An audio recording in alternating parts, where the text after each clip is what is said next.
Welcome back to the podcast, everybody. We were joined by my good friend, Michael Lofton. I've been on his show a bunch of times fairly recently, and it's about time we get him on mine. So, Michael, thanks so much for taking time to be here. Thanks for having me, Pat. By the way, I love the background that we have here on the show. That's pretty cool. You know what? It's funny you mention it because your production is like 40 million times better than mine. So all I can do is laugh. It looks awesome to me. It looks really good. I like this. It's pretty cool. Well, is that Socrates? No, that's not Socrates. That's no. We have a crucifix, and then we have my books. I have some of my books there, translation, and then I've just got a goofy well, I mean, like Iron Man thing from like Home Goods there. The background on our screen. Like, that makes a lot more sense. Yeah, it looks awesome. Okay, looks yeah, awesome, no, that is halfway decent. We got. And it's got you in the corner. That is an AI generated image of myself actually up there. Pretty cool. Yeah, those I've been having probably too much fun with those recently. Okay, good. That's clarifying. That's helpful. So we're going to talk about whether the Catholic Church can teach heresy, and you're going to make a case for the charism of safety, and you've come prepared. You actually have a PowerPoint today, and I'm really interested in this subject. It's something that has been, I guess, talked about recently concerning some difficult, historical examples and stuff like that. So I'm really excited to see where you're going to take us here, Michael. So please start us off where you think is best. And I appreciate you having me. This is a topic that I've spoken about a little bit before, but I intend to give a more in-depth presentation. So like you said, I prepared the PowerPoint.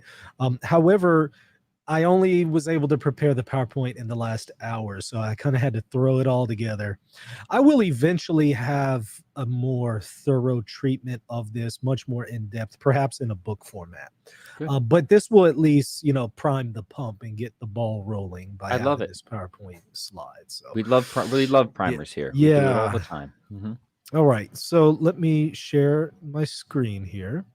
There we go. And by the way, for people who are just listening, because I do have a, just like an iTunes version, we'll try to do as best we can to make this understandable, even if you don't have the visual aid, but it probably will be worth it just to go and watch this one on YouTube if you can. Right. Yeah, I'll do my best with the audio, but certainly check out the YouTube video if you're listening to this in podcast, because I think it'll help illustrate some things. All right, I think you need to enable the... Oh, it's about to be enabled, my friend. Okay, there we go. There it is.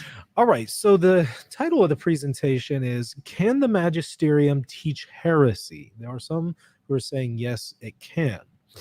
And I am saying, I want to challenge that. So the subtitle is A Case for a Charism of Safety, which it'll make sense what I mean by that here in just a moment. Okay, so let's maybe just briefly look at an outline of what we're looking at today. We're going to first talk about the universal organs in the magisterium. Then we're briefly going to go over the levels of the magisterium. We'll briefly talk about magisterial infallibility. After that, we're going to talk about the charism itself that I'm referring to, a limited charism of safety. Then we're going to ask the question, can the Pope be a heretic? Then we will do responses to common objections and a conclusion. Great. I just want to highlight something right here. A lot of our audience is Catholic, but a lot of our audience is not Catholic. And I think this will be of general interest to everybody, because you have some kind of fundamentals here, Yes. And it's always good just to be aware of the fundamentals of a position, whether you hold that position or not. So I'm excited about this. And that's the thing. We can't even discuss this charism of safety unless we've already touched on the fundamentals and properly situated what this charism is and where it's located. Otherwise, people are going to get confused and completely misunderstand it, which is often the case. People often misunderstand my position. So that's why we're going to have to distinguish between magisterial infallibility and then locate it properly and so on. Okay, so let's briefly talk about universal organs of the magisterium. And notice I'm talking about universal organs. These are the ones who teach in the church. They teach authoritatively, and they teach on a universal level. So we're not talking about just a local bishop or something like that. A local bishop has the authority to teach, and an authority deriving from Christ to teach. They may or may not, use it well, but individual bishops do have that authority. But we're not talking about individual bishops. We're talking about on the universal level, For instance, the Pope. We would say that he is a universal organ. However, we can distinguish between the various modes in which the Pope can operate. He wears different hats, if you will. Mhm. First of all, he's just a local bishop, right? I mean, he's a local bishop of the Diocese of Rome. Right. So when we're referring to a universal organ of the magisterium and we refer to the Pope, we're not talking about him functioning in his capacity as just the local bishop of Rome in his local diocese. Right. We're not talking about that. We're also not talking about him as the Patriarch of the West. That's a larger territory than the Diocese of Rome, but it's still not a universal organ yet. It's still a limited territory. But then we can speak of the Pope acting as the universal teacher of all Christians, to use the term of Vatican I, which itself is just reiterating a long-standing tradition found in the first millennium. So we can again distinguish between these various modes, if you will, of the Pope in his operations. When we're talking about the universal organ of the magisterium, we're talking about this last one, though, the Pope functioning as a universal teacher of all Christians. And by the way, these distinctions aren't just, something that came about in the second millennium. They're there in the first millennium. You even have Dr. Edward Sinchenski, an Eastern Orthodox author, in his book on the papacy. He recognizes these distinctions even they're already present in the first millennium. So it's not like this is just made up after the fact. This is there in the first millennium, which will be important later. Okay, the College of Bishops. This is another universal organ of the magisterium.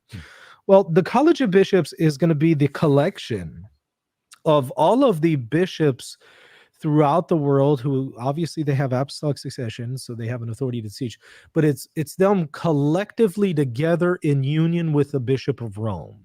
So those bishops who have apostolic succession who are not united to the Bishop of Rome, the successor of Peter, they're actually not part of the College of Bishops. So like Eastern Orthodox bishops, they have valid succession, but we would say they're not part of the College of Bishops because they're not currently in union with the Bishop of Rome. However, if they are united to Rome, then they become part of the College of Bishops. But this is a collective organ, right? This isn't just something that an individual bishop exercises. So like your local diocesan bishop, he is not the College of Bishops, and he doesn't exercise or speak on behalf of the College of Bishops. Right. He can only speak on behalf of himself for his diocese. But he might be part of the College of Bishops. When he and all the others come together in full form Voltron, they come together as a college. I was thinking Megazord from Power Rangers. That'll work too. We'll go with that one. I can't say that I'm as familiar with Power Rangers. Oh man, you grew up with the wrong TV channel. Is that right? Friend. Yeah. Let's get some love for Megazord in the comments from all my other people of a certain age. Right? I guess this is one of the disadvantages of growing up in Israel. I had Transformers, but not Power Rangers as much. Okay, all right. So the College of Bishops can be actually exercised in two different ways. So when we speak of it as a universal organ, it can be done in an extraordinary way or an ordinary way. We're most familiar with the extraordinary way, ecumenical councils, when they're all assembled together. In a council in union with the successor of Peter. That's an ecumenical council. That's an instance of the College of Bishops teaching. But we could also speak of the ordinary and universal magisterium. That's still a function of the College of Bishops. It's all the bishops dispersed throughout the world. So they're not assembled in a council. They're dispersed throughout the world in their own diocese. But they're in union with the successor of Peter, and they're teaching in union with him. And obviously we could qualify the ordinary and universal magisterium much more, but that's the biggest distinction here is the College of Bishops can exercise in an ecumenical council in an extraordinary way, but then it has this ordinary function where they're not in a council, but they're all together unanimously, if you will, teaching something. That's also a universal. We would say that's a subset, if you will, of this one universal organ, the College of Bishops. Okay. That's going to be important later, because whenever I speak of the charism of safety, we're referring specifically to universal organs. We're not talking about local bishops, not talking about an individual bishop, even the individual bishop of Rome acting as the Bishop of Rome. Okay. All right, levels of magisterial teachings. So let's talk about the levels of the magisterium. We can talk about first paragraph teachings. Where does this language of paragraph come from? Well, John Paul II in 1989 promulgated a profession of faith where he took the Niceno-Constantinopolitan Creed that we always recite in the Mass. He takes that, he puts that in the profession of faith, which is very traditional, obviously, throws that in there, and then adds 3 paragraphs at the very end of the profession of faith. And the first paragraph describes a particular kind of teaching, and it has the person who makes the profession of faith say, I affirm these kinds of teachings in this first paragraph. And that first paragraph describes what's called dogmas. So the person is saying that, hey, I affirm the dogmas of the Catholic Church. Well, what is a dogma? This is going to be something that is divinely revealed by God in sacred scripture and or sacred tradition, and is confirmed by the church as such. So the church has offered some kind of magisterial teaching confirming that this is something divinely revealed by God. That's a dogma. We often use the term dogma loosely, but that's the very technical sense of the term dogma, and that's going to be important here in a moment. These teachings are going to have a definitive character. Like, dogmas can't be undone. You know, if it's dogmatic, you can't undo it. And the reason why is it's backed by the authority of God. How can you undo a teaching that is dependent on God's authority? It's definitive, right? So it has that definitive character.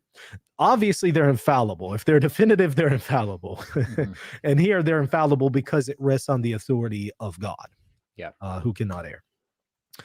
And then what is our response to these teachings, first paragraph teachings? They are to be believed. You're to give that divine faith, assent of divine faith. So you are to believe these things. What is the censor? Like, what are you guilty of if you deny one of these dogmas? What's the penalty? Heresy.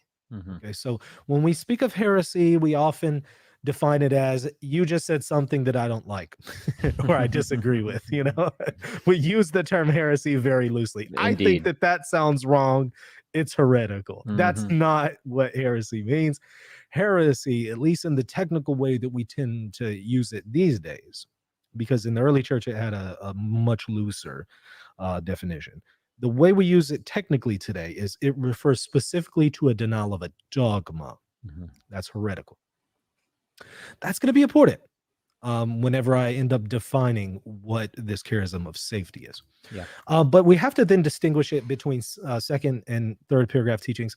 So very quickly, second paragraph teachings, these are what we would call definitive Catholic doctrines. So we don't call them dogmas per se. Some might call them dogmatic facts.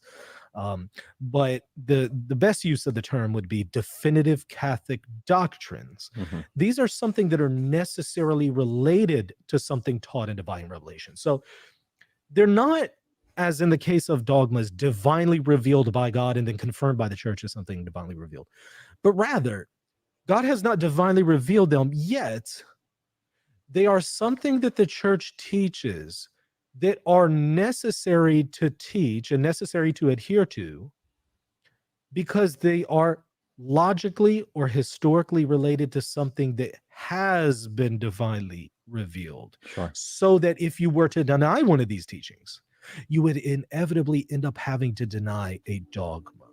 So let me maybe give you an example. That would be helpful. You know, what if we said, okay, well, one dogma is that Jesus he's obviously fully divine, but he's also fully human. And what if somebody were to come along and say, yeah, I affirm the dogma, Jesus is fully divine, he's fully human, except for the fact that I don't believe Jesus ever existed. It's like, well, okay, if you don't believe he existed, that would end up logically and even historically undermining the dogma, right? How can you say that you believe that Jesus is fully human if you don't believe that Jesus existed? The proposition Jesus existed, we could say, might be classified under this. Now, some might quibble with that and say, but it's assumed there in divine revelation. Sure. So I can give you another example. What if somebody says, all right, well, that whole business at Nicaea 1 saying that Jesus is consubstantial with the Father, that whole dogma, that's all nice, except for the fact that I don't believe Nicaea 1 is an ecumenical council. Well, if you deny that Nicaea 1 is an ecumenical council, wouldn't you then end up denying that Jesus is consubstantial with the Father?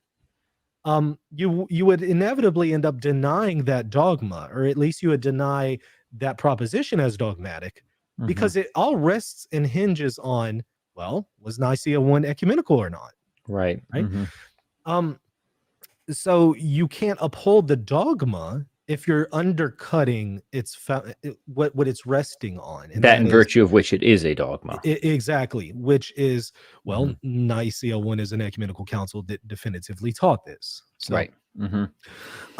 These are going to be second paragraph teachings, so they're not necessarily revealed by God. God nowhere said Nicaea 1 is an ecumenical council. But that you have to preserve that to logically or historically preserve what he has revealed, and that is that Jesus is consubstantial with the Father. That is part of divine revelation. Okay. So those are second paragraph teachings. They rest on the authority of the church. So we speak of these as ecclesiastical faith. First paragraph teachings, we speak of them as, divine faith. Now we're talking about ecclesiastical faith because it rests on the authority of the church rather than on the authority of God. What is our proper response to these? It's not that we're to believe them with an assent of faith, not at least of divine faith, but we're to hold to them definitively. So the language is they are to be held definitively. Obviously, these are infallible too, because the church here is definitively teaching these things, and it's closing the door on them. And the authority has the church has the authority and charism to teach these things infallibly. So we do believe that they are definitive teachings. What is the censor? What if you were to deny this, what would you be guilty of? It technically wouldn't be heresy if you were to say like Nicaea 1 is an ecumenical. Technically, that's not heresy. That would be an error in ecclesiastical faith. And then lastly, third paragraph, teachings. These are going to be your non-definitive Catholic doctrines. So earlier, in the second paragraph, we spoke of definitive Catholic doctrines. Now we're talking about interventions of the Magisterium where they're authoritatively teaching something, but they're doing so in a non-definitive fashion, in a way that they're not intending to use the charism of infallibility. They're not closing the door on the situation and saying this can never be undone by the Magisterium. So they're authoritatively, or some of the older terminology you'll see is authentic. They're authentically or authoritatively taught by the church, though non-definitively. In these instances, they could allow for error. So we might say that the proposition that the church is teaching in this level, lower level of its capacity, we could say the proposition itself could be false. And in that sense, we say it could be an error. So what it teaches, it could be not true. But just because it could be doesn't necessarily mean it will be, right? So we do need to distinguish that. What is our response to these? Assent of intellect and will. I willfully conform my intellect to the truth of this proposition. I accept it as true, yet I understand that it's I don't want to say provisionally true, but I recognize that this is something that the church has decided, but not irreformably. So I recognize that, okay, I assent to this as true, but I also recognize it's not the final word that the Magisterium is offering. It could come back and it could undo this. Now, I might not be able to authoritatively undo one of these teachings, but the Magisterium could. So I keep that in mind whenever I assent to these things. Okay. What's the censor if I were to deny one of these propositions that the church teaches? Error in Catholic doctrine. So it's not heresy.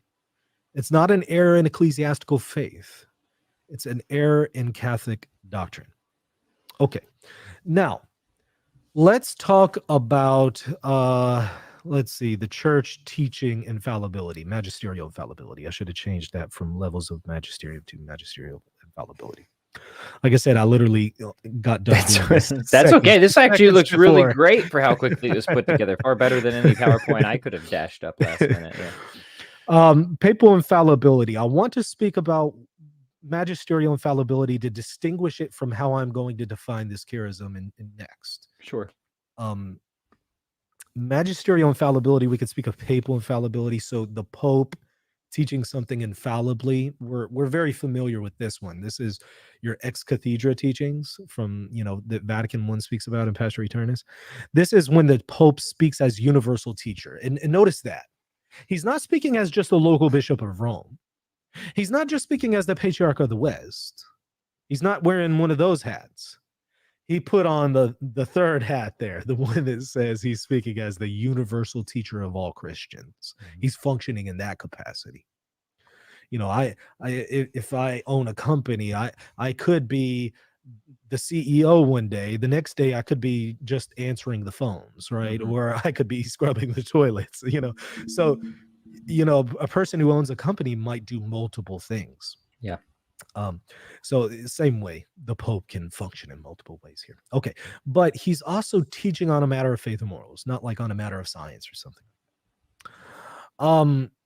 And by the way, when we say teaching on faith and morals, either directly on something on faith and morals or on something that is logically or historically related to faith and morals, such that if I were to deny them, I end up denying a dogma, right? Yeah. Your secondary objects. Okay. And then the teaching is defined. He's not just kind of provisionally teaching this thing as the universal Christian or universal teacher of all Christians. He's doing it in a definitive way by a solemn definition. So, he's the famous cases might be, munificentissimus Deus or ineffabilis Deus. In the case of Munificentissimus Deus, you have Pius the 12th in 1950, who is, speaking about the Assumption of the Virgin Mary, and he defines it as a dogma. Mm-hmm. Right? So that would be a case of a definition, a solemn papal definition. So he's not functioning as the universal teacher here, but in one of those lower third level paragraph capacities. He's defining this either as a dogma or definitive Catholic doctrine. Mm-hmm. So he's functioning, the act here is either first paragraph or second paragraph, not third paragraph. Okay, that's papal infallibility. Conciliar infallibility is going to be, your solemn teachings of an ecumenical council, for instance. Perhaps the ecumenical council puts forward a profession of faith, or maybe like Trent, they're using a canon on a matter of faith and morals, and at the end of the canon, let them be anathema whoever rejects this. That's pretty solemn. Those are definitive character in character. Mm-hmm. So we're also relatively familiar with those. The one that often gets overlooked is ordinary and universal infallibility. This is going to be when the bishops are dispersed throughout the world. However, in union with the successor of Peter, they're not in a council, but they constantly teach something. They're not just constantly teaching it, but they're teaching it as definitive, first or second level paragraph teachings. They're not using that third lower level non-definitive capacity. They're teaching it as definitive. Okay. Those are the instances where the church can teach infallibly. That is not what I'm talking about when I speak of this limited charism of safety. It is not applicable to first or second paragraph teachings. This charism of safety, the charism of the Holy Spirit that enables the safety here. It's not for first and second paragraph teachings, because those are already infallibly taught. You don't need a charism of safety here, because they already have. Would just be redundant, right? Yeah. It would be redundant, right? They're already infallible. It's already obvious that those things are going to be safe because they rely on the authority of God ultimately, and God can't lie. Mm-hmm. Okay. It's also not applicable to non-universal organs of the magisterium. I'm not talking about local bishops. A local bishop can be a heretic. Mm-hmm. We've anathematized a lot of local bishops. Been a few of those before. We've had a lot of, bishops of Constantinople that we've anathematized, right? Mm-hmm. We're not talking about local bishops. We're not even talking about collections of local bishops, like the German bishops or something like that, or a national council of bishops. We're not talking about local organs of the magisterium. Mm-hmm. I'm specifically talking about a charism for universal organs. The Pope functioning as the universal Christian or universal teacher of all Christians, not functioning as the local bishop of Rome, not functioning as the patriarch of the West. Those would be instances where he's acting in a local capacity. Yeah. Or the College of Bishops functioning in an extraordinary way in an ecumenical council, or the ordinary and universal magisterium. Okay, so it's also not a safety for the truthfulness of a proposition. Otherwise, that would be infallibility. So when I'm speaking about a charism of safety here for the universal organs of the magisterium, I'm not saying that the safety ensures the truthfulness of the proposition, because those universal organs, the Pope and ecumenical councils, they can teach third level teachings, non-definitive teachings. Mm-hmm. They can teach in that capacity. A perfect example is the Second Vatican Council. There's plenty of things in Vatican II. It's a universal organ. It's an extraordinary magisterium, if you will. And yet they're teaching non-definitively in some cases, or the vast majority of cases. Mm-hmm. So they can do that third paragraph level teaching, even though it's a universal organ. So when I'm referring to a safety, I'm not talking about third paragraph teachings ensuring the truthfulness of their proposition, because we already said those third paragraph teachings, the proposition itself could be false, Mm-hmm. and in that sense could be an error. So what am I saying? Here's my definition. It's a charism that prevents a potentially erroneous yet authoritative teaching of the church from being of the grade of heresy. What do I mean by that? Okay. I'm saying this universal organ is teaching, but there's a charism that prevents its teaching, though the teaching may be erroneous. It prevents that teaching from being heresy. You remember back we defined earlier, heresy was this one up here, right? Which means right? the amounting to the dogmas. denial of dogma specifically. Right. Yes. So I'm not necessarily talking about any of these. We can debate that, right? But I'm just saying that the charism would prevent it from at least being heresy. Now, let's talk more about this here. Where am I getting this from? First of all, Donum Veritatis, paragraph 17. This is a document released by the, if I recall correctly, Congregation for the Doctrine of Faith, which would now be the Dicastery for the Doctrine of Faith. And it is magisterial. Mm-hmm. The Pope has backed the document of the congregation. I forget if it was in common form or specific form, but either way, it's magisterial. And it notes this: divine assistance is also given to the successors of the apostles, teaching in communion with the successor of Peter. So we're talking about a divine assistance here, and in a particular way to the Roman pontiff, that's the Pope, as pastor of the whole church. So whenever he's speaking as this universal organ, when exercising their ordinary magisterium, so not that extraordinary ex cathedra stuff, but whenever he's doing something outside of that, even should this not issue in an infallible definition or in a definitive pronouncement. Pause. It's talking about teachings of a universal organ, for instance, the Pope, when he's teaching non-definitively. That's third paragraph. We already granted third paragraph teachings could be erroneous. That is, the proposition itself could be not true. And yet we're speaking of a divine assistance to something that's, the proposition is erroneous? Mm-hmm. What's going on here? The divine assistance is obviously not guaranteeing the truthfulness of this teaching. Otherwise, everything would be infallible. So what kind of divine assistance is here? Well, I'm proposing that this divine assistance is at least safeguarding that potentially not true proposition from being the grade of heresy. Mm-hmm. Okay. All right. So, and it continues. but in the proposal of some teaching which leads to a better understanding of revelation and matters of faith and morals. So we're in the context of teaching here. This isn't just prudential decisions. These are teachings of a universal organ for third paragraph capacity, non-definitive. One must therefore take into account the proper character of every exercise of the magisterium, considering the extent to which its authority is engaged, because there are various levels to non-definitive teachings. That's a whole nother topic.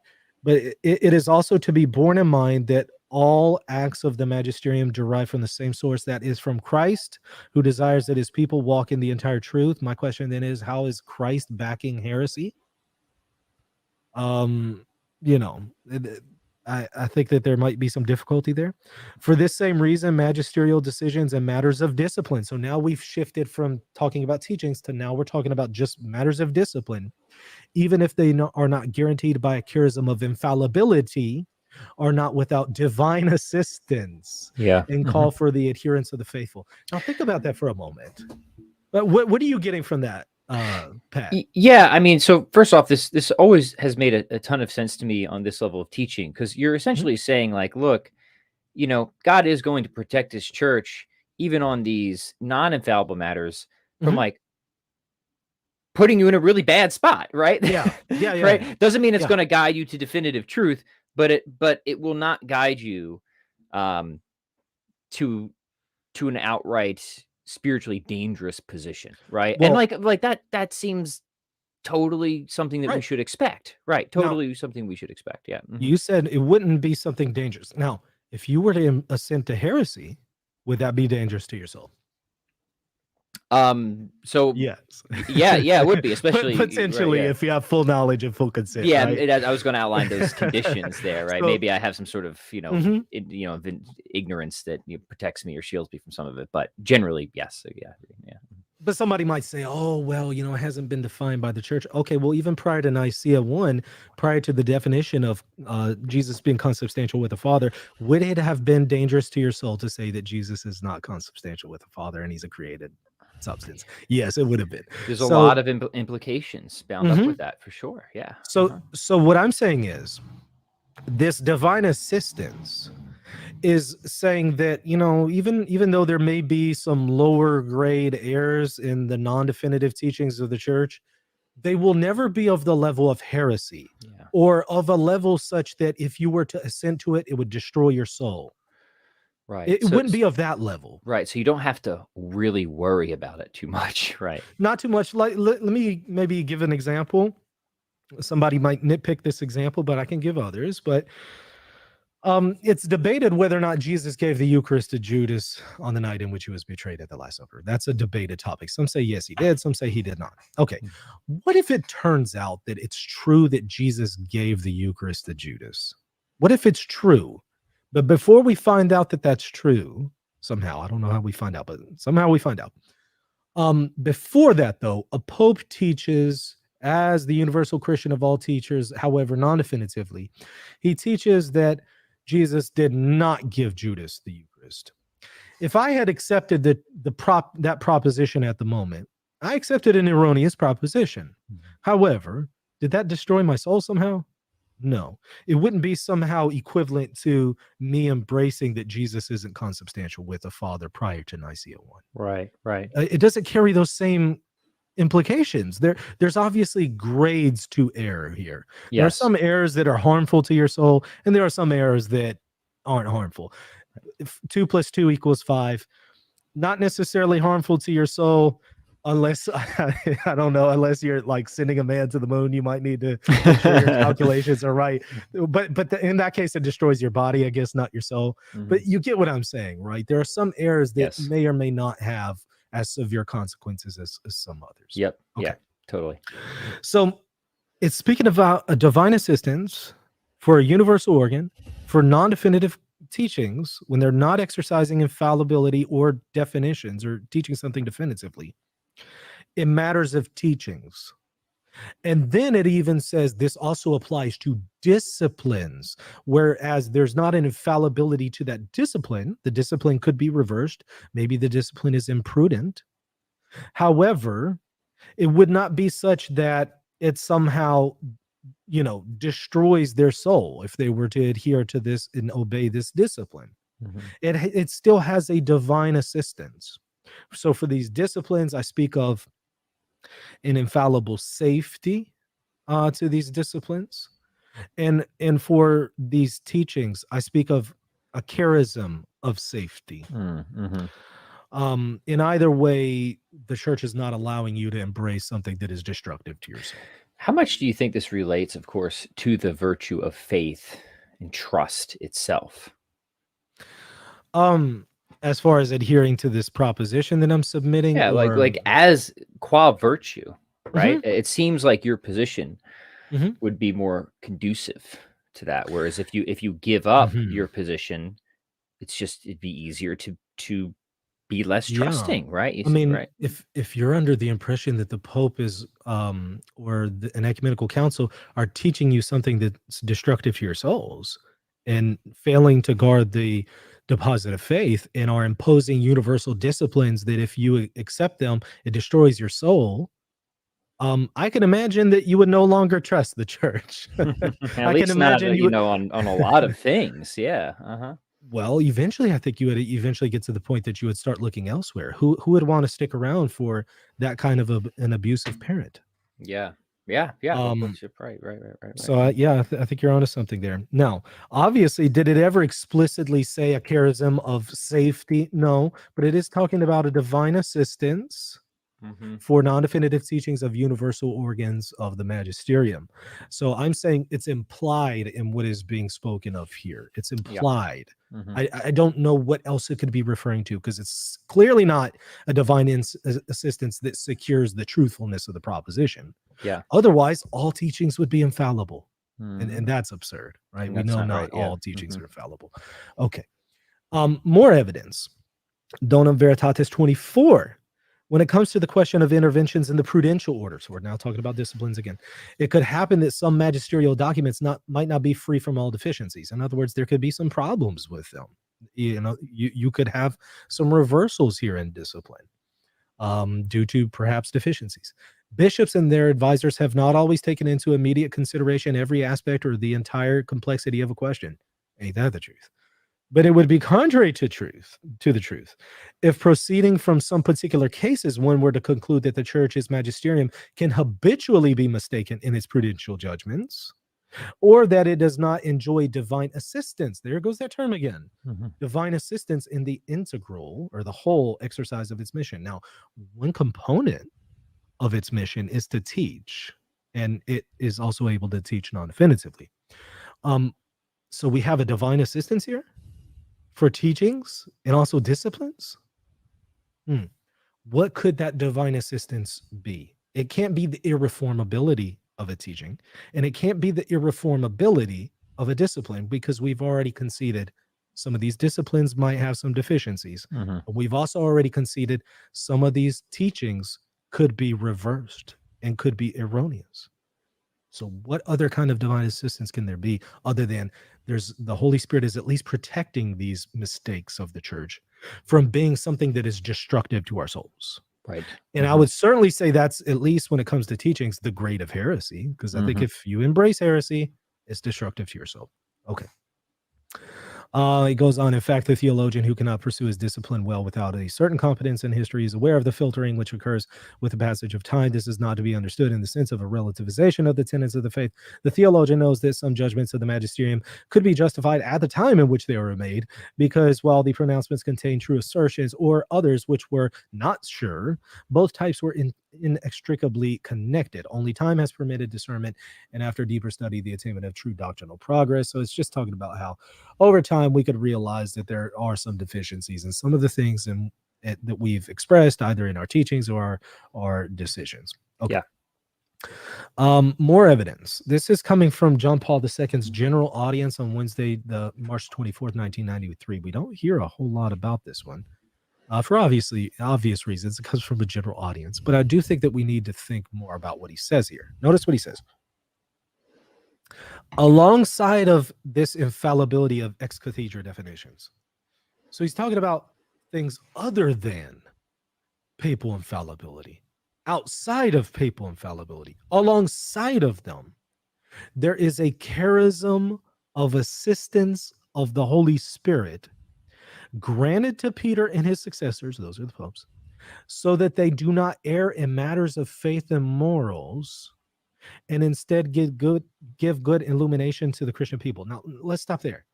He's talking about outside of their infallible teachings, ex cathedra, there's a charism of the Holy Spirit protecting them from erring in matters of faith and morals. Well, he can't be talking about protection from an error of the proposition, because we already conceded you have those third paragraph teachings that could potentially be erroneous. And he's the same guy who promulgated the profession of faith that has that third paragraph teaching. Yeah, right. He can't be talking about a charism that protects the truthfulness when he speaks of they do not err. That doesn't make sense. That would be a contradiction. Unless he's referring not to the truthfulness of the proposition, but a security that that proposition would not be destructive to souls. And in that sense, err. It would not be an error that is dangerous and destructive to souls if embraced. I don't see any other way to read him. Again, I'm open to alternative theories, but I think the only way that that actually could make sense is a charism of safety. He goes on, this charism is not limited to exceptional cases, but encompasses the entire exercise of the magisterium to varying degrees, because there are varying degrees when it comes to those non-definitive teachings. And the more authoritative it's taught, and the more frequently it's taught, and the more there's force of language, to use Magisterium 25's language, the more you have that, the more protection is going to be there. Okay. There's more evidence. This is from Pope Gregory XVI's Quo Graviorum. This is preconciliar. These men want to utterly reform the holy institutions of sacramental penance. They insolently slander the church and falsely accuse it of error, and their shamefulness should be deplored even more. I love how popes used to talk. They claim that the church, by ordering annual confession, allowing indulgences as an added condition of fulfilling confession, so adding conditions to a sacrament, and permitting private Eucharist in daily works of piety, has weakened the salutary or salvific tradition and subtracted from its power and efficacy. The church is the pillar and foundation of truth, all of which truth is taught by the Holy Spirit. Should the church be able to order, yield to, or permit those things which tend toward the destruction of souls? Would heresy be such thing that destroys souls? Yes. But the church is authoritatively teaching third paragraph teachings, right? So does it make sense to say that the church could non-definitively teach heresy, because that would be something that tends towards the destruction of souls? He says, should the church be able to order, yield to, or permit those things which tend towards the destruction of souls, such as maybe teaching non-definitively heresy, and the disgrace and detriment of the sacrament instituted by Christ? Or should the church be able to do this? Question mark. He's asking it rhetorically. The answer is obviously no. Right. Those proponents of new ideas who are eager to foster true piety in the people should consider that with the frequency of the sacraments diminished or entirely eliminated, religion slowly languishes and finally perishes. And he's trying to protect not only some of the disciplines of the church, but also some of the conditions that it's offered for some of the sacraments and things like that. And he's showing that the church can't allow something that is going to destroy souls in this realm. Well, if that's true of some of the conditions that it's offered for sacraments, how much more for its teaching office? Okay. Now, there's another thing here from Pius XII, Humani Generis. This often gets overlooked. At least the angle that I'm going to present gets overlooked. Nor must it be thought that what is expounded in encyclical letters, so we're talking about encyclicals. Well, we all know the Pope does not definitively usually teach in encyclicals. In fact, I'm not aware of any instance where a Pope has spoken ex cathedra in an encyclical. He usually does so in an apostolic constitution in the modern era. So it's generally granted that these teachings and encyclicals are non-definitive. Now, the Pope may reiterate something that was already taught definitively in an encyclical. Maybe he says Jesus is consubstantial with the Father in an encyclical, but he's doing so in a non-definitive capacity. The proposition might be definitive, but he's acting non-definitively in the encyclical. So we're already talking about non-definitive teachings here because he's situating this in the context of encyclicals. So we're talking about third paragraph teachings. Well, nor must it be thought that what is expounded in encyclicals does not of itself demand consent. So there is some obedience or assent that is owed to it, which is assent of intellect and will. Since in writing such letters, the popes do not exercise the supreme power of their teaching authority. So he's saying, well, just because the popes aren't exercising their infallibility, ex cathedra, doesn't mean you could just dismiss whatever they're teaching in encyclicals. Why? For these matters are taught with the ordinary teaching authority, of which it is true to say, pay attention to this part. He who heareth you heareth me. That is a quote from scripture. That's Jesus. Jesus is saying, he who heareth you, to the apostles, heareth me. He who does not hear you does not hear me, and does not hear the one who sent me. That is the Father. He just applied that to non-definitive teachings of popes. He who heareth you heareth me. Now, we tend to think, okay, he who heareth you heareth me, that kind of authority, that's associated with infallible teachings. But he just got done applying that to non-definitive teachings of a pope in an encyclical. Yeah. That's weird. Now, we can't say that the voice of Christ is present in these non-definitive teachings, securing the truthfulness of their proposition, because we already admitted non-definitive teachings could be reversed and could be in error. But could there be some other kind of way in which Christ is present in these teachings? Yes, perhaps he's securing the safety of these teachings. It's not explicit here, but I'm saying that I don't see how else to make sense of he who heareth you heareth me being applied to non-definitive, potentially erroneous propositions. Right. It goes on to say, and generally what is expounded and inculcated in encyclical letters already from other reasons appertains to Catholic doctrine. But if the supreme pontiffs in their official documents purposely pass judgment on a matter up to that time under dispute, so if they're offering an intervention here on something that was already under dispute, it is obvious that that matter, according to the mind and will of the pontiffs, cannot be any longer considered a question open to discussion among theologians. So he's saying, even if the Pope is teaching non-definitively in an encyclical, he's settling a matter that was previously under dispute. Well, once he settles that matter, even if it's non-definitive, you can't keep publicly disputing over this thing. There's been authoritative judgment. Perhaps it's non-definitive at the moment. It could be revised by the Magisterium, but theologians cannot revise it. Yeah. Okay. Let's do some more evidence here. Vatican I, Pastor Eternus. It says this: for the Holy Spirit was promised to the successors of Peter, not so that they might by his revelation make known some new doctrine. The popes don't come up with new revelation. But that by his assistance they might religiously guard and faithfully expound the revelation or deposit of faith transmitted by the apostles. They're faithfully guarding and expounding that which has been handed down to us by Christ and the apostles by the protection of the Holy Spirit. Okay. Indeed, their apostolic teaching was embraced by all the venerable fathers and reverenced and followed by all the holy Orthodox doctors, for they knew very well that the see of St. Peter always remains unblemished by any error. Full stop. It's quoting from the formula of Hermisdas there, which is also later on reasserted by Agatho at the Sixth Ecumenical Council. You could also see this kind of indefectibility in the teaching office of Rome at the Seventh Ecumenical Council. It's reiterated then at Constantinople, I believe 869, and then later on Leon's II in Florence. So there's a long history of this. Vatican II isn't just coming out of nowhere. There's a long tradition where the Roman pontiffs have been speaking of this kind of security to their teachings and how their teachings are unblemished by any error, and that the see itself of Rome is unblemished by any error. And then they situate it according to a divine promise, which is why it says, in accordance with the divine promise of our Lord and Savior, the Prince of his disciples, I prayed for you that your faith may not fail. That's what he said to Peter. And when you have turned again, strengthen your brethren. So they that was said to Peter, but then it's applied to his successors, and they're saying this is a promise that Jesus made to Peter and his successors, so that the see of Rome can't be blemished and can't fail because it rests on a promise of Jesus. Now, some are going to say, oh, but that's only limited to ex cathedra teachings.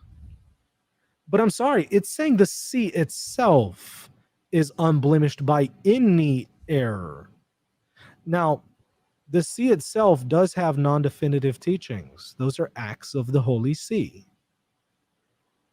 Well, it can't be that it remains unblemished by any error insofar as it couldn't teach a proposition that's not true. It can't be that, because we already grant that there could be propositions that are not true.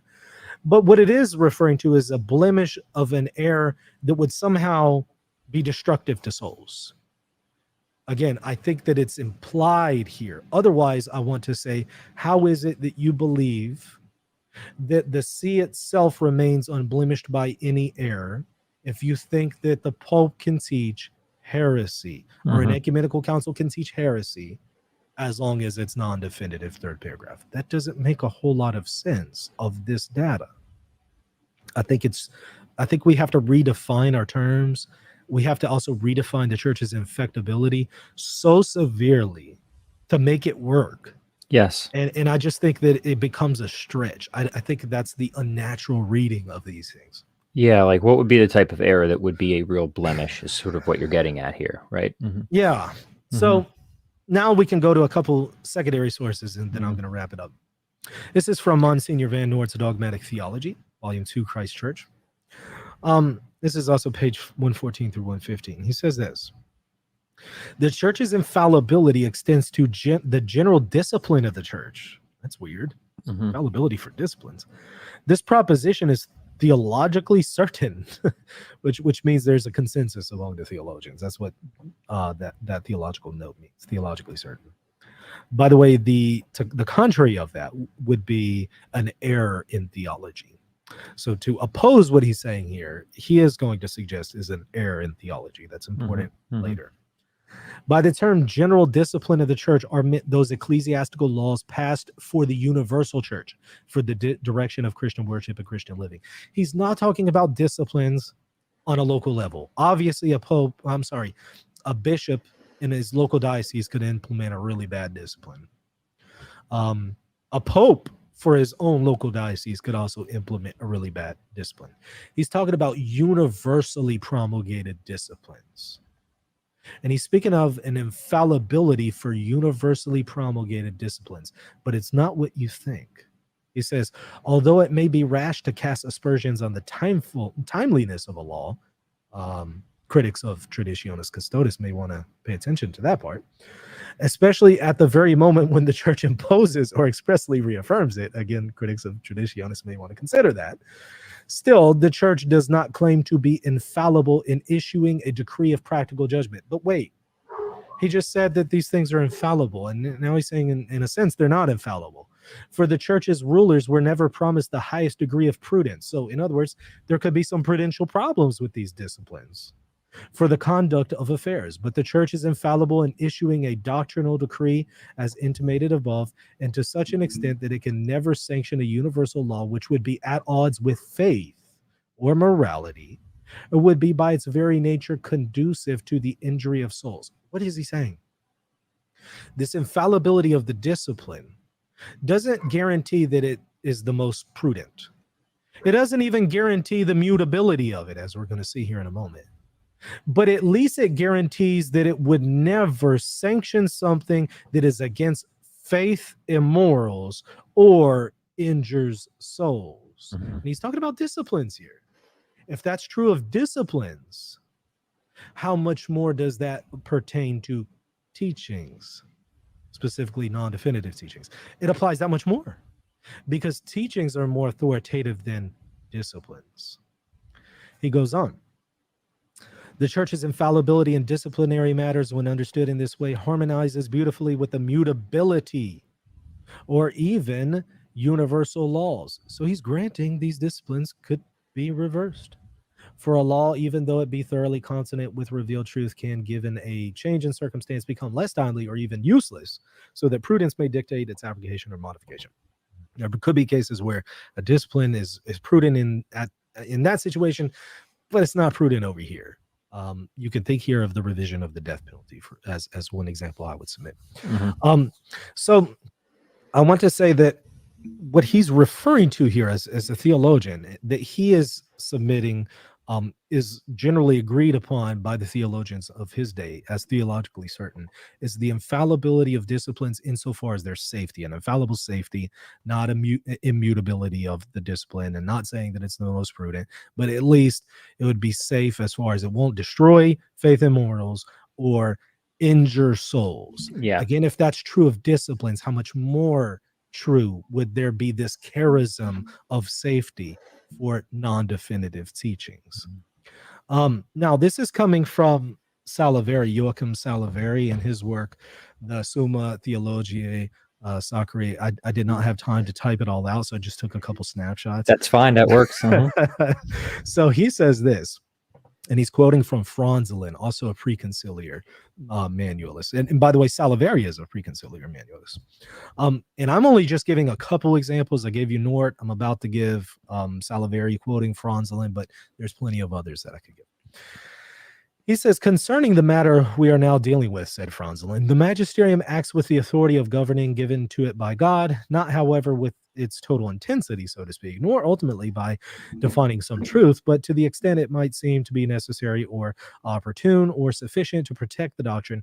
Perhaps we can call this the authority of doctrinal providence, the inferior authority of doctrinal providence, as we have called it, which is not independent, but is communicable with dependence on the pontiff, and is communicated by the same pontiff with greater or lesser extension to certain congregations of cardinals. He's talking about something that pertains to not only the Pope, but also things that he delegates to dicasteries. We think that judgments of this kind, so their judgments, the judgments of popes or dicasteries, judgments of this kind also outside of a definition ex cathedra, so outside of infallible teachings, can be considered in such a way that they demand obedience, which includes the submission of the mind. So now he's talking about not just disciplines, but also assent of intellect and will, third paragraph teachings. Not indeed that the doctrine be believed infallibly to be true or false, right? Because it could be that their third paragraph teachings, they're not definitive. It could be that the proposition itself could be false. So not that the teaching is somehow true or false, but that it is judged that the doctrine contained such a judgment is safe. So it's safe to souls to adhere to that judgment. And that judgment could be false. Mm-hmm. That teaching could be false, and yet it's safe. Mm-hmm. How can we speak of a safety to non-definitive, potentially erroneous propositions unless we are already assuming a charism of safety? And for us, indeed, from a motive of divine faith, but from a motive of pure sacred authority. He thinks it rests on a sacred authority, whose undoubted function is to provide for the purity and security of doctrine. That's one of the functions of the magisterium. That is to be embraced with the submission of the mind and by rejecting the contrary. So he seems to think that there's a safety to these non-definitive, potentially erroneous or false propositions. Yeah. How can he do that unless he's already operating with the distinction that I'm referring to? Right. This charism of safety. He goes on elsewhere a little bit later regarding disciplinary decrees. So we're now talking about disciplines. And again, if this applies to disciplines, how much more teachings? He says, which are purposefully connected with revealed truths. So disciplines in general that are connected to something revealed by God. The end of the infallible magisterium demands infallibility concerning the decrees of this kind. For the end of the infallible magisterium demands those things that are necessary in order to obtain the end of the life of the faithful, in order the church, in the church without error. But in order to obtain the end for the life of the faithful in the church without error, infallibility concerning the disciplinary decrees purposefully connected with revealed truths of revelation is necessary. So even disciplines that are connected to these revealed truths have to be in some kind of way infallible, because otherwise they're not securing the end of the faithful. So therefore, the end of the infallible magisterium demands infallibility concerning the disciplinary decrees in general, which are purposely connected with revealed truths. The major is clear, but the end of the infallible magisterium finally must be ordained to this, that the faithful are directed without error in attaining to the end of the church. how could that be if these disciplines are destructive to souls? And again, if that's true of disciplines, how much more teachings? The church is not securing the end of the faithful if it's teaching heresy, even if it's non-definitive, if this is true of disciplines. Yeah. And he goes on, the minor is certain from the definition itself of the disciplinary decrees in general, which are connected purposefully and necessarily with revealed truths. The church claims for herself infallibility concerning these decrees. So he's going to say the church claims this infallibility for these disciplines. Concerning disciplinary decrees in general, what we've said above is certain from Pius VI in the Constitutum Auctorum Fidei in 1794, which I've verified these, and I agree with this interpretation, whereby he condemned the errors of the Synod of Pistoia, in particular concerning liturgical decrees. This is important for all those who think that the Novus Ordo, as officially promulgated, is harmful to souls, i.e. the SSPX and others. Yep.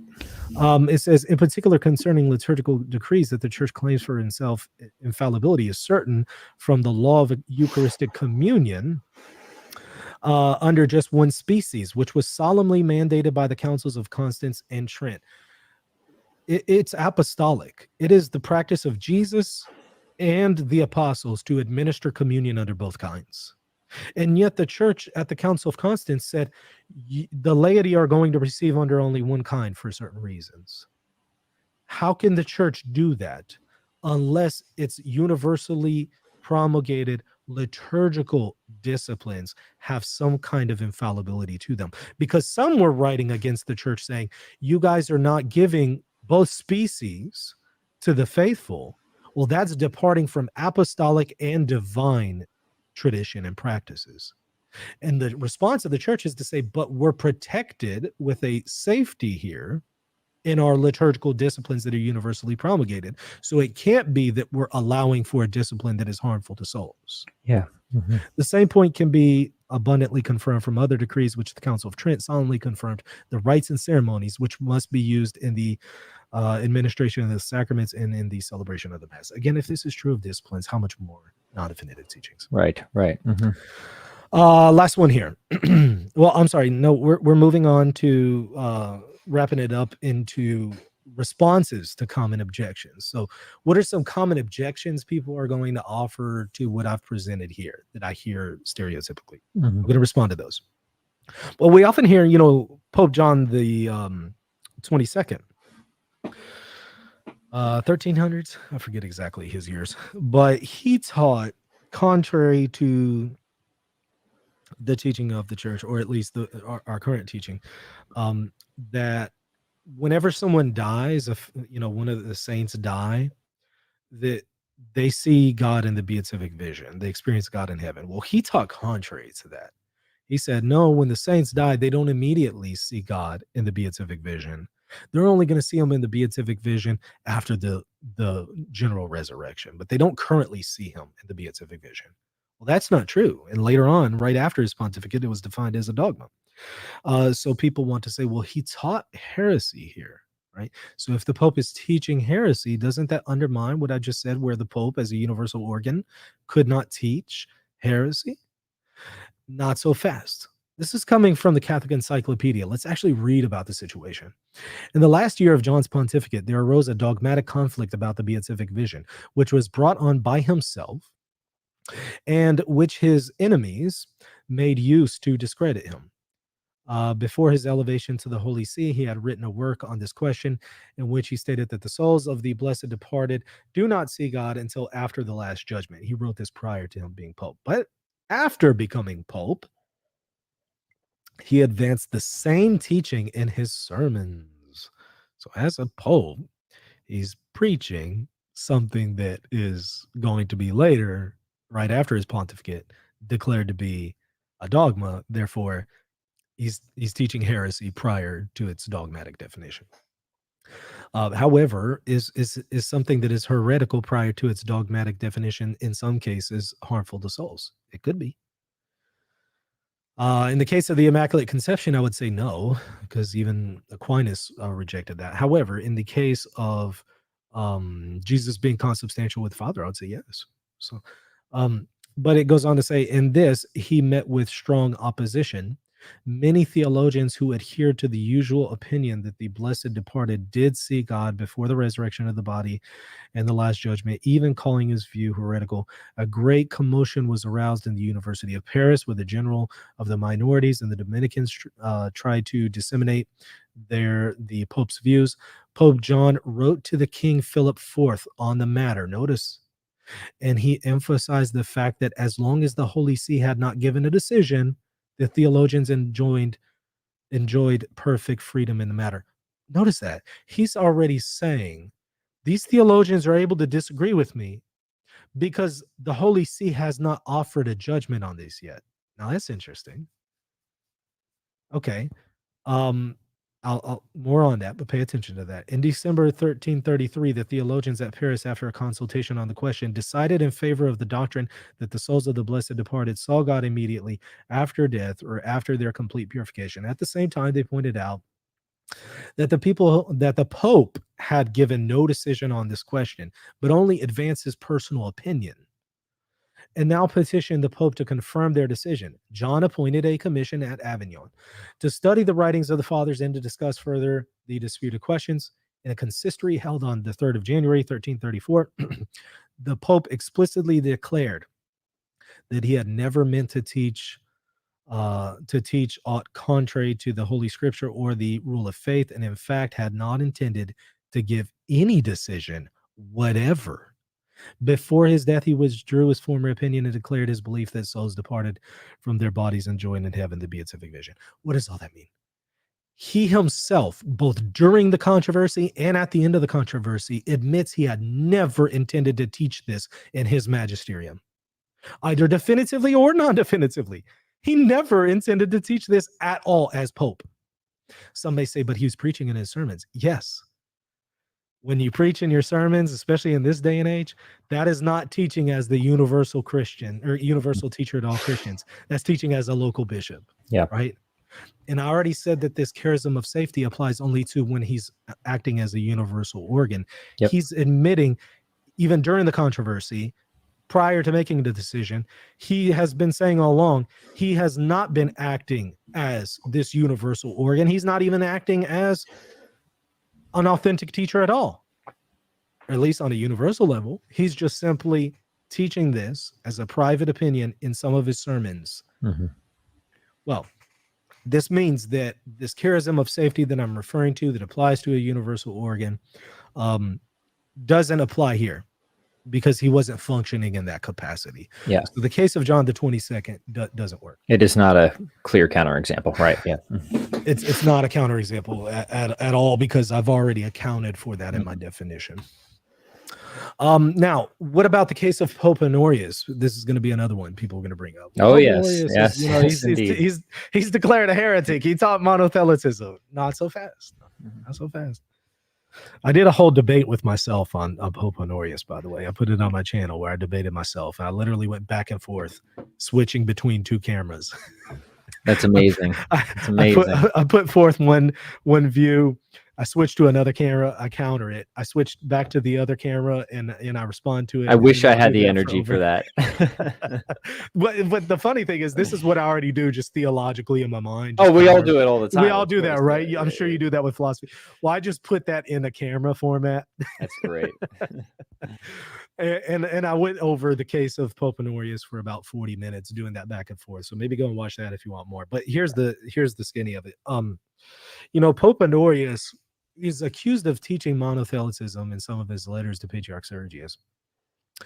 However, Pope John IV, one of his successors, actually wrote an apology that is in a defense for Honorius. And he explicitly notes in there, here's what Pope Honorius meant by one will, saying that Jesus has one will. It's not the heresy of monothelitism. What he meant by one will is that he doesn't have a conflict between the divine nature and the human nature, and also that he doesn't have a conflict within the human nature itself. Because even within human nature, we have a conflict between concupiscence, our fleshly desires, and the will itself. Jesus didn't have that in the human nature, and in that sense had one will. And also Jesus didn't have a conflict between his divine will and his human will. And in that sense, there's a one will. But he had never intended to weigh in on the question, does Jesus have one will, absolutely speaking, or two wills, absolutely speaking? Pope John IV pointed that out. His personal secretary pointed that out. The guy who wrote down Pope Honorius's letters teaching allegedly monothelitism, that secretary who wrote them down came out and said, no, that's not at all what Honorius meant, because he was accused of this much after his death. The secretary hears that the East is starting to accuse him of monothelitism. Wait a minute, I remember writing down this stuff. That's not at all what he was saying. And so the personal secretary who wrote down this stuff came out in his defense. Moreover, St. Maximus the Confessor in the East came to his defense. And he appeals, by the way, to Honorius's personal secretary. And he explained the explanation that I just gave. Lastly, the Sixth Ecumenical Council that condemned him as a heretic.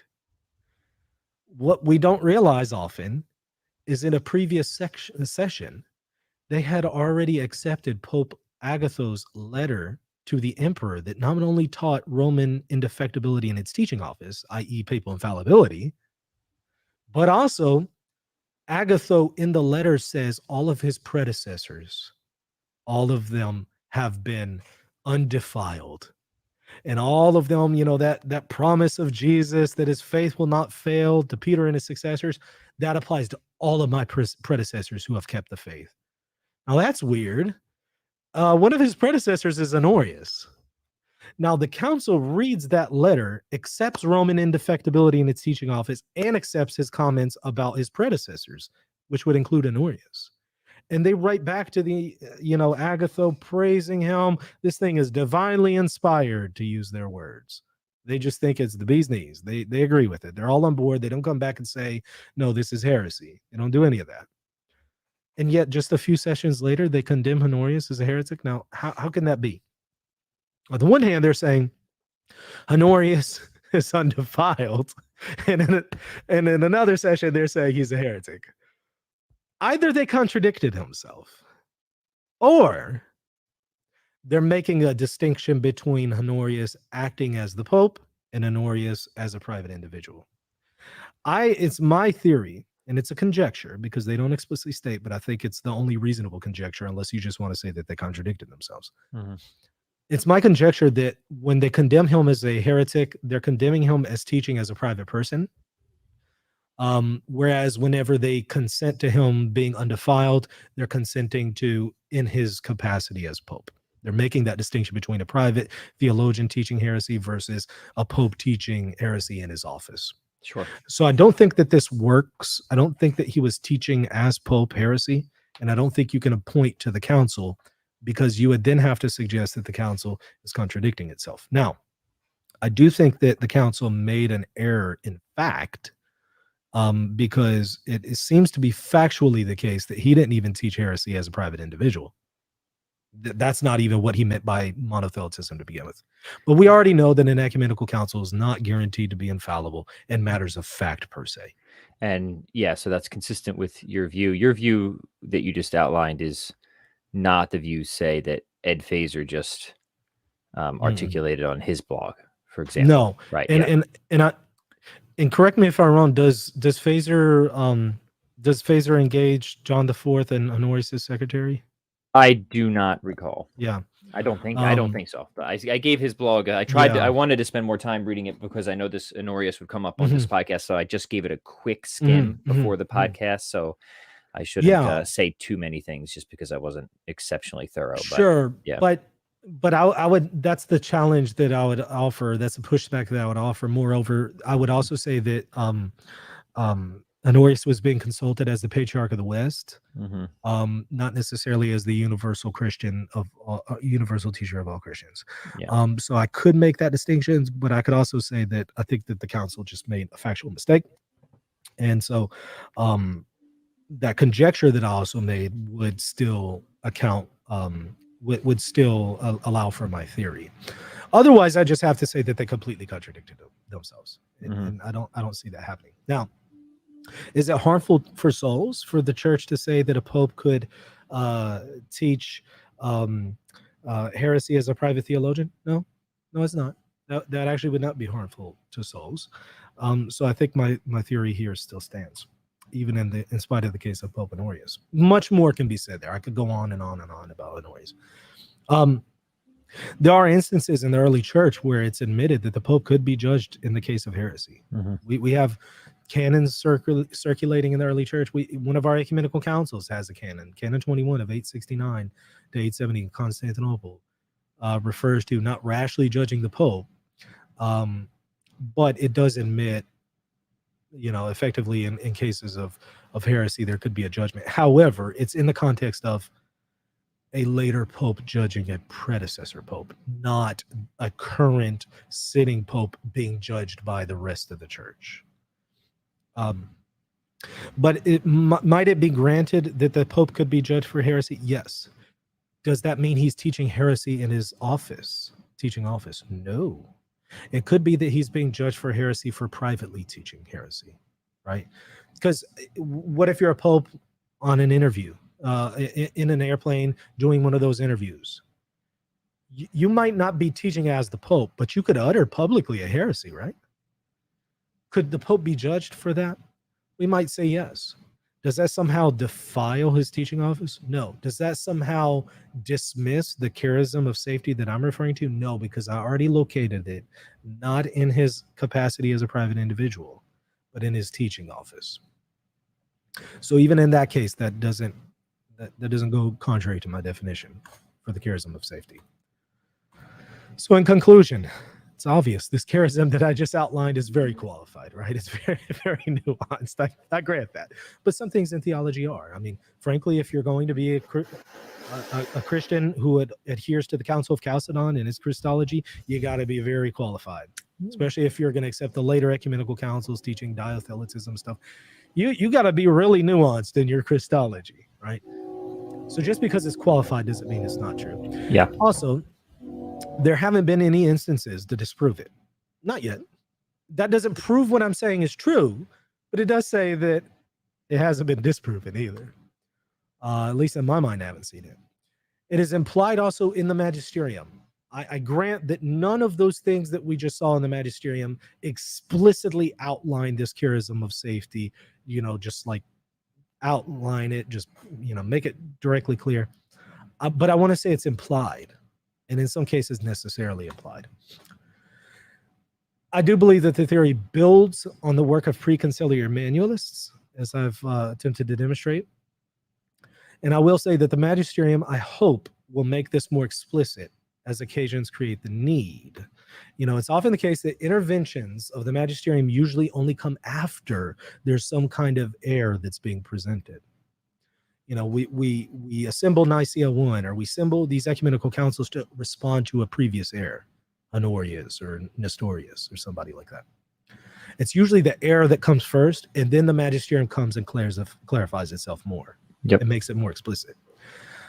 We already now have people saying that the Pope can teach heresy non-definitively. And we need to use that as a way to recognize his papacy, but then resist his teachings. We're starting to see what I would say is a theological error. I think as this situation becomes more and more aggravated, the Magisterium is eventually going to have to come out and explicitly outline what I've just said here, that I think is already implicitly in the Magisterium. It's going to have to come out and explicitly state this. Or it's going to have to come out and explicitly say, yeah, the Pope can teach heresy non-definitively. It's going to need to offer some kind of magisterial intervention. We can't just be in this limbo state forever. Right. And lastly, I would say, I'm right there with Nort in saying the contrary of this is an error in theology. Because if it's true that it's theologically certain for disciplines, how much more is it for authoritative teachings? And the contrary of that proposition would be an error in theology. Therefore, I think those who are saying that the Pope can teach heresy non-definitively in his Magisterium are committing an error in theology. However, this is not a matter that breaks Catholic communion at the moment. So I don't think that anyone is a heretic if they were to say the Pope teaches heresy non-definitively. I'm not saying that they're a heretic. I'm not saying that they are teaching something contrary to a dogma. I'm not saying that they're teaching something contrary to ecclesiastical faith.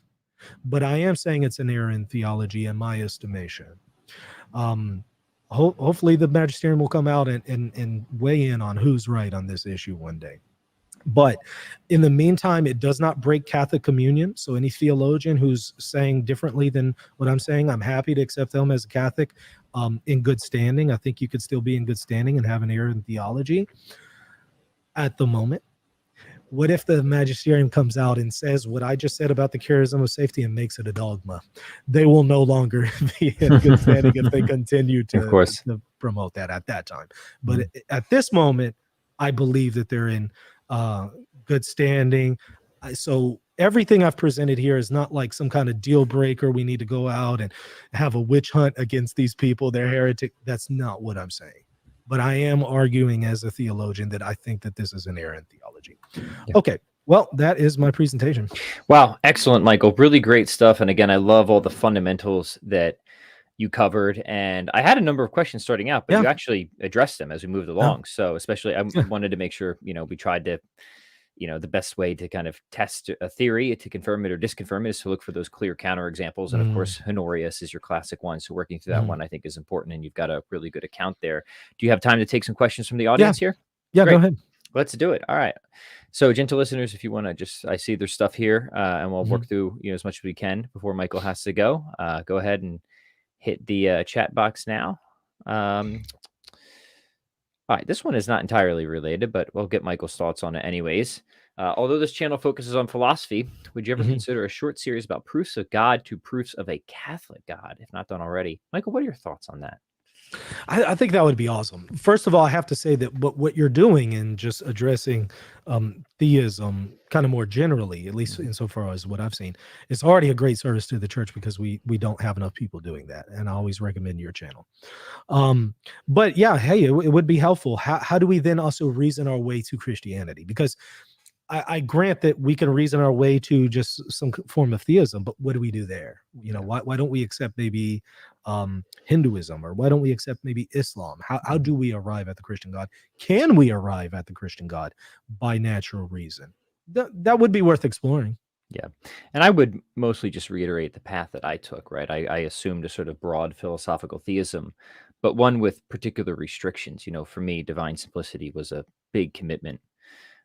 And once you have that, it does narrow the list of options if you think any religion is true.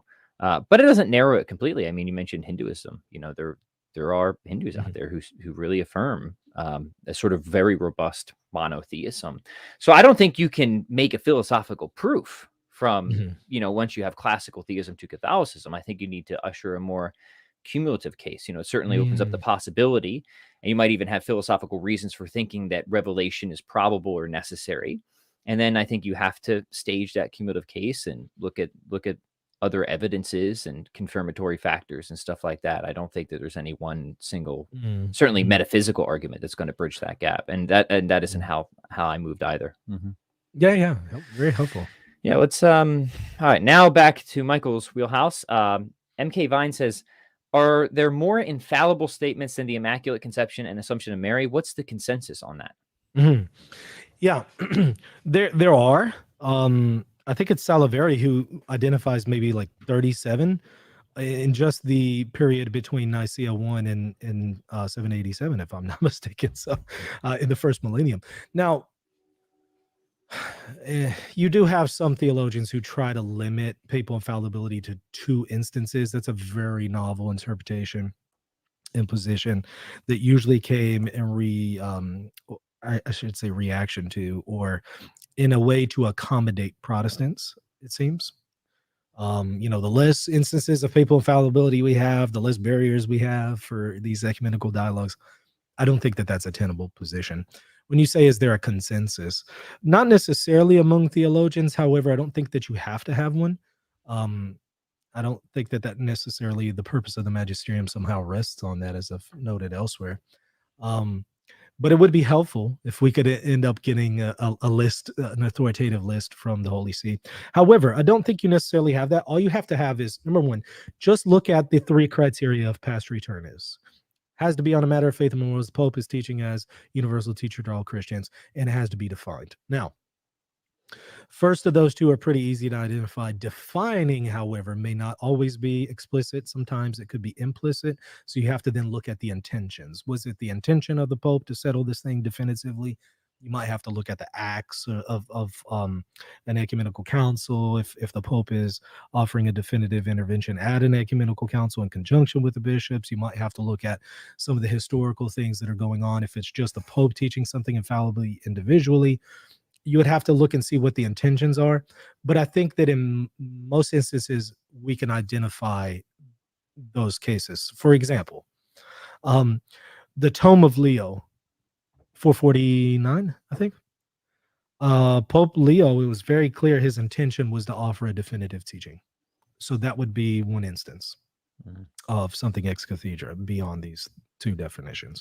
Another instance would be Pope Martin I at 649. His intention was to definitively settle the issue of monothelitism versus diothelitism. And then I could start to name more and more and more instances where it's very clear that was the intention. Unum sanctum, the language is explicit and the intention was there. Also, you have the very bull, Exsurge Domine, that excommunicates Martin Luther. There are some things that he definitively taught there. That's another instance. And the language is explicit. So I think there are plenty of instances where if you're just following the criteria of Vatican I, you can identify way more than just 2. The reason why they tend to limit to 2 is not because the church is unclear on how to identify them, but they have other issues that they're operating with. I agree. Yeah, I agree. I don't think the identification is any sort of issue. Not a major one anyways. Actually, this relates to, you just brought up excommunication. If Atomic wants to know, are excommunications covered by the charism of infallibility? Could a group of bishops morally fail to properly conduct the necessary examination? Excommunications are not covered by this charism, because if they were, it would have to either be a primary object or a secondary object of infallibility. It would either have to be a first paragraph teaching or a second paragraph teaching. And you can't show me where a particular person's condemnation is either something revealed by God or is necessary to maintain something that is logically or historically connected to something revealed by God. In neither case is that true. So that's outside of the church's scope of infallibility. Okay, good answer. Good answer. Sean says, and anytime you got a jet, Michael, just let me know. I know you have another show coming up here. Sean says, since the moral majority of Catholics are in the Roman Rite, wouldn't Francis be protected from heresy, not only in his papal office, but as Patriarch of the West as well? Since the moral majority of Catholics are, I see what he's saying there. No, because he's still, when he's functioning as the Patriarch of the West, I understand what you mean as far as numbers. And in that sense, you're identifying it as moral majority. But I would still say that's not a moral majority, because you still have 23 other sui juris churches that he is not speaking for in that capacity. So no, I would argue against that thesis. I would say that is not a moral majority. Yeah, excellent. Next question comes from Kevin, friend of the show here.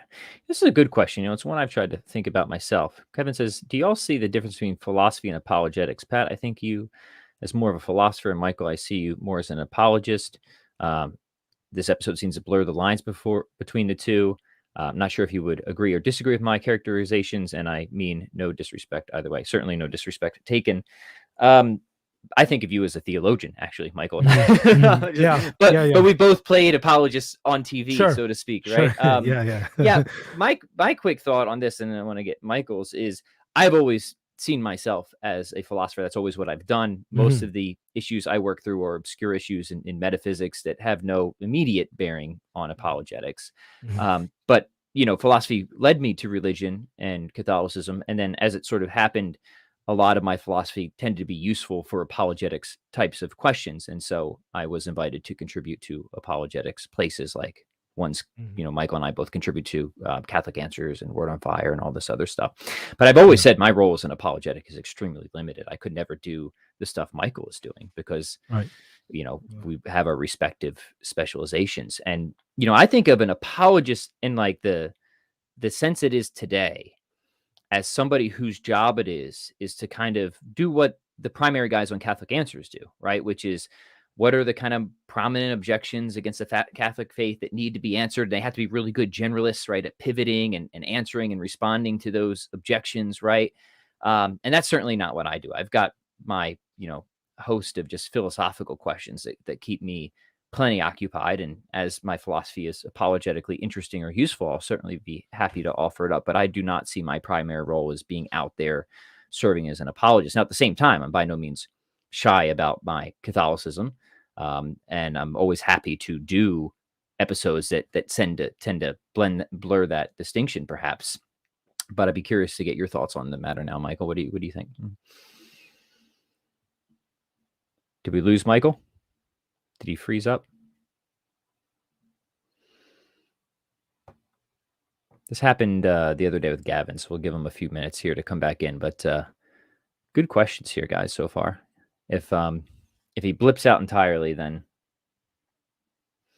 we might just have to call it here, but we'll wait a few minutes. There he is. And he's back. I knew you'd be back. What was weird is I could see you and hear you talking the entire time. My portion of the screen was frozen, and I couldn't touch anything or doing anything. So this happened with Gavin the other day. I don't know what's going on, but I'm glad you're back. And if you heard everything I said, then just Yeah. pick it up where I left off.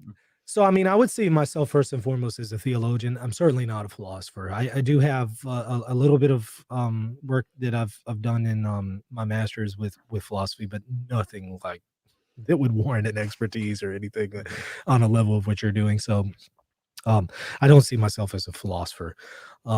You have to have a little bit of philosophy to do some theology, but I don't see that as my expertise. So I see myself first and foremost as a theologian, and then I would also say that I also do apologetics. I don't see myself as an apologist first and foremost. Some may disagree, however. Yeah, well, you do a lot of great apologetic work, and I think that that's a wonderful thing, in fact. But you also do a lot of great theological work. All right, let's hit one more from Kevin here, Michael, and then I want to hear what else you're up to. So, Kevin, this relates to what we said about earlier. Well, is infallibility any good if we don't know with certainty what statements are infallible? Yeah, so this is something that's brought up a lot. I would say that number one, I don't have to have an infallible list to make use of the charism of infallibility. I just need to have some kind of way to identify reasonably infallibility, number one. And number two, we could have just something that's, as long as it's an authentic list, even though it's not a definitive list, that would at the very least be authoritative. But no, all I need is criteria from the church to identify what is infallible. That's really all I need. And if there are some rare cases where something is unclear, we can always go back to the magisterium until we get a definitive intervention, right? If it's ever unclear, hey, this question of women's ordination and ordinatio sacerdotalis, it sounds like this thing is definitive. Can you confirm that for me? We could get some confirmation from the magisterium, and it could offer it to the point that it's so clear that there's no way to dispute it, and it could then definitively promulgate that judgment. So you could always go back to the magisterium and get clarification if there was an event where something was unclear. Yeah. If only they responded to every demand in a most timely manner, right? That would be a lot more convenient. Whether the church will respond in a timely manner is a different thing, but can the church do so? Yes. Yes, they certainly can. Yeah. Very good. So, Michael, please give a plug and a mention for all the good stuff you're doing, Reason in Theology. Tell us what else you're working on and how people can keep up. Yeah, reasonintheology.com, or just go to YouTube, type in Reason in Theology, and you'll see me there. I've just been putting out all kinds of stuff, but I just finished my book with Catholic Answers on answering objections to Eastern Orthodoxy. So I'm engaging Eastern Orthodox apologetics there, and hopefully, I don't know when it will be out, but I sent it over to them, and so they'll be working on it, and hopefully we'll get it in the hands of people soon. So y'all look for that. Awesome. Well, God bless you, Michael. Thank Thank you, you. everybody, for tuning in. This has been an excellent presentation, a fascinating discussion. I will encourage everybody to subscribe to Reason and Theology, and please like, share, and comment on this video. In the meantime, we will see you guys in the next episode. Bye-bye.